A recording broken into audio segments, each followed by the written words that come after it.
As-tu déjà eu tout ce que tu voulais et malgré tout, senti un vide profond dans ton cœur? Le roi Salomon, l'homme le plus sage et le plus puissant de son époque, a goûté à tous les plaisirs de la terre, richesse, vin, musique, femmes, palais, sagesse. Rien ne lui a été refusé.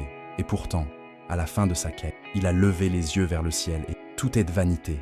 C'est courir après le vent. Oui, courir après le vent. Une expression forte. Une réalité que beaucoup vivent aujourd'hui sans même s'en rendre compte. On cherche du sens dans les fêtes, dans les relations, dans la réussite, dans les likes, dans le luxe. Mais tout passe, tout s'efface, et l'âme reste vide. Ce vide de l'âme, Salomon l'a connu.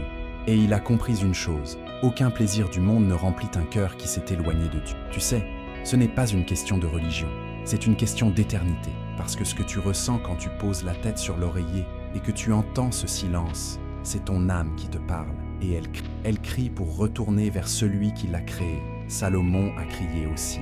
Il a tout eu, mais il a compris que vivre sans Dieu, c'est bâtir du sable. Alors, écoute bien, Ecclésiaste 2 n'est pas juste un vieux texte biblique, c'est un miroir, une alarme, un appel. Si tu sens que quelque chose manque dans ta vie malgré tout ce que tu as, ce n'est pas un hasard, c'est Dieu qui t'appelle. Reviens à lui, il est le seul à pouvoir combler ce vide, avant que tout ne devienne poussière.